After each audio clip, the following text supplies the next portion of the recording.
త్వరగా వాడి గతం గుర్తొచ్చేలా చేయండిరా. స్టోరీ కంటిన్యూ చేయరా. వీడి పేరులో ఉన్న సంతోషం వీడి కళ్ళల్లో కనిపించటం లేదు.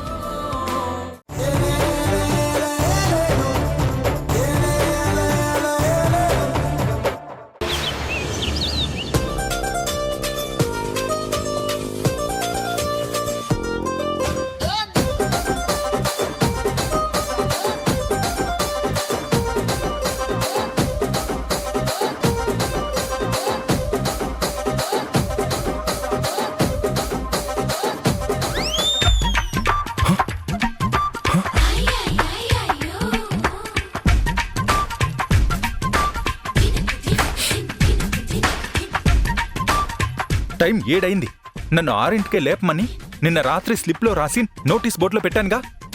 ఓకే అని నిన్న గుడ్ నైట్ చెప్పి మరి నోటీస్ బోర్డులో సమాధానం ఇచ్చాం. 6ంటికి లేపవా? 7 అయిపోయింది టైం. అసలు మాటంటే లెక్కలేదా ఏంటి? ఏంటి వేలు చూపిస్తున్నావు నాకు?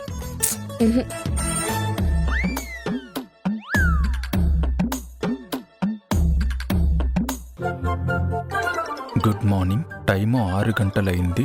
నిద్ర లేవండి.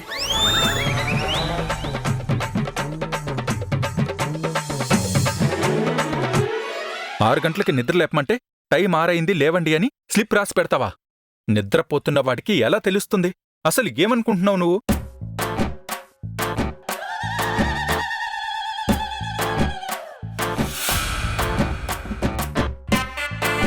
ఏంటి మళ్ళీ సమాధానం కూడా స్లిప్లో రాయబోతున్నావా? ఇప్పుడు స్లిప్ రాసి టైం వేస్ట్ చేయకు. చిరాగ్గా ఉంది. నోటితో తగలడు. ఆల్రెడీ లేట్ అయింది. నువ్వు రాసి నేను చదువుకునేంత టైం లేదు. మీరు నన్ను అన్ని సమయాల్లోనూ అన్ని సందర్భాల్లోనూ అన్ని వేళలా అపార్థమే చేసుకుంటున్నారు. అస్సలు అర్థం చేసుకోవడం లేదు. ఎందుకు అర్థం కావడం లేదు? బాగా అర్థం అవుతుంది. నేను నిద్ర లేపమని నోటీస్ బోర్డులో పెట్టానని తిరిగి రివార్డ్ బ్యాక్ ఇస్తూ 6 అయింది లేవమని రిటర్న్ స్లిప్ పెడతావా నిద్ర లేపకుండా? నువ్వు నన్ను వెటకారం చేయడానికి కదా పెట్టావు. దయచేసి పొద్దు పొద్దునే ఆవేశపడకండి. మీరు నన్ను నిద్ర లేపమని స్లిప్ రాసి పెట్టారు. నేను పొద్దున లేద్దాం అనుకున్నాను. కానీ ఏదైనా సరే నోటీస్ బోర్డులోనే పెట్టు, నేను నోటీస్ బోర్డులోనే సమాధానం చెప్తానని నిన్న మీరు నోటీస్ బోర్డు పెట్టినప్పుడు స్ట్రాంగ్ వార్నింగ్ ఇచ్చారు. పొద్దున్నే నిద్ర లేవండి అని చెప్పాననుకోండి, నన్ను నిద్రలేపి నాతో మాట్లాడతావా అని మళ్ళీ పొద్దు పొద్దునే కోప్పడతారు. మీ ఆగ్రహానికి నేను గురవుతాను. నేను మీతో మంచిగా ఉండాలనుకుంటున్నాను. గొడవ పడే ఉద్దేశం నాకు లేదు. అర్థం చేసుకోండి. ఇదిగో ఇలా అమాయకంగా నటించుకో. సరిపోయింది. గొడవ పడకుండా సర్దుకుపోదామని నేను మీకు నచ్చినట్టు ఉందాం అనుకుంటే గొడవ పడతానంటారేంటి? ఇంతకంటే అనుకూలవతి భార్య ఎవరికైనా ఉంటారా చెప్పండి?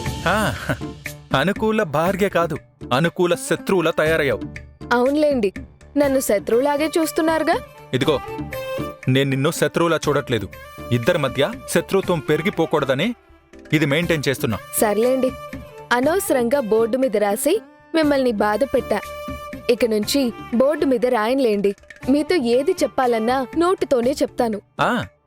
నీ పనికి మాలిన వెధవ ఐడియాలు బాగా అర్థమైపోయింది.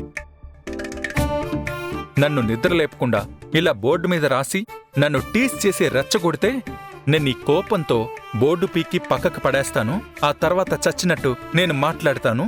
మాటా కలిపేద్దామనుకుంటున్నావేమో. చచ్చినా నేను బోర్డు తీయను. ఇక నుంచి ఇందులోనే సమాధానం చెప్పాలి. ఒక్క ముక్కలోనే చెప్పాలి. టైం అయిపోయింది, స్నానానికి వెళ్ళాలి.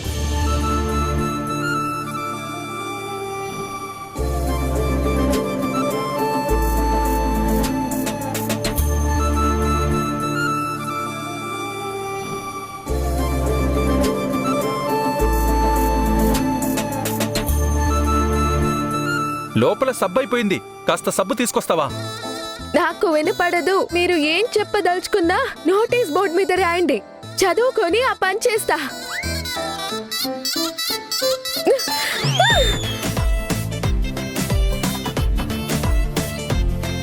మరీ అంతొద్దు. టవల్ కట్టుకునే తగలడ్డాను. అలాగే వచ్చేలేదు.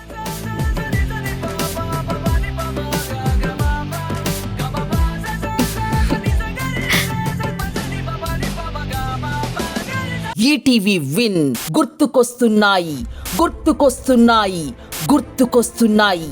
ఒక వింత సామాన్య లోకంలో జరిగే అద్భుతమైన నవ్వుల ప్రయాణంతో రూపొందిన అత్యంత చిన్నగా చేసిన అతి భారీ సిరీస్ మీ ఈటీవీ విన్లో విజయవంతంగా స్ట్రీమింగ్ అవుతోంది. గుర్తుకొస్తున్నాయి గుర్తుకొస్తున్నాయి గుర్తుకొస్తున్నాయి. ఈటీవీ విన్ యాప్ని డౌన్లోడ్ చేసి సబ్స్క్రైబ్ చేయండి.